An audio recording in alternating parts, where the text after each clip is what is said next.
Hey everybody, welcome to Moving Matt. We do vlogs, travel, and some camera stuff.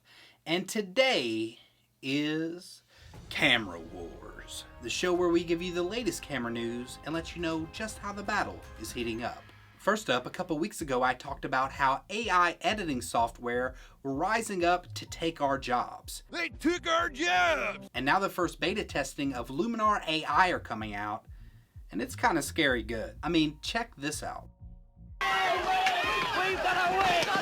Besides Instagram Filter 2.0, some other notable features include the new template section and the ability to do atmospheric mist. If you'd like to learn more details, Anthony Morganti's video is linked below. And I can do that because I'm Italian. Get the f out of here.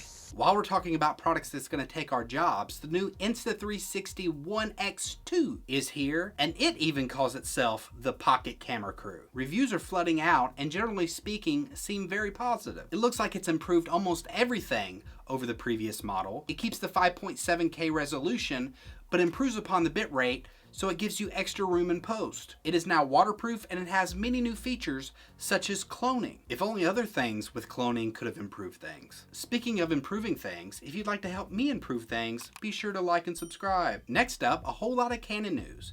It seems that the momentum in the camera market may be shifting. According to the new BCN ranking, Sony's market share is down to 43.9%, while Canon has risen to 34.7%. Now, it is pretty obvious that before Sony released the A7S III, many people started to think they lost their mojo. The libido, the life force, the essence, the right stuff. So that may have caused some people to switch, but I think the biggest culprit here is that Canon is still the biggest camera manufacturer in the entire world.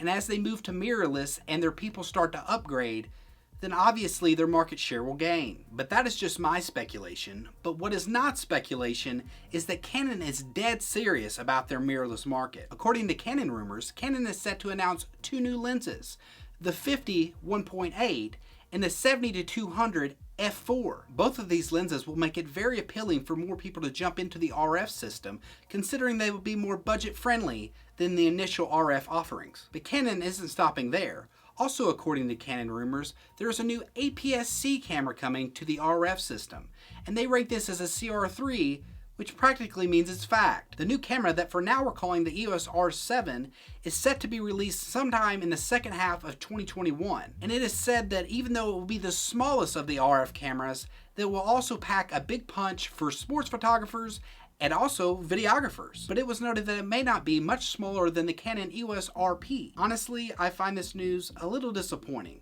With the recent release of the Sony a7C, I think it's pretty obvious that full-frame cameras can be pretty small at this point. I also think that full-frame sensors helped differentiate itself from the fastly improving camera phone market, as well as helping the confusing customer experience of trying to explain why one lens will work different ways with different sensors. And most importantly, it allows them to focus all their R&R research into one sensor size. But I guess they'll do what they're going to do. Our final story is going to come as a big relief to Canon R5 owners. The new firmware for the R5 is still set to release this November, and it looks to be a very big and exciting upgrade. That's what she said. It will include Cinema Raw Light, C-Log 2 and 3, 1080p at 120 frames per second, and also further tweaking to temperature control. Now this all seems like a pretty great upgrade. No one knows how much this will fix the overheating issues, but a lot has already been improved, and C-Log 2 and 3 should add a lot to the dynamic range. If you were looking to buy the EOS R5, your time may have just came. Well, that is the current state of the Camera Wars. If you've liked this video, be sure to give it a thumbs up and consider subscribing, and until next time, peace.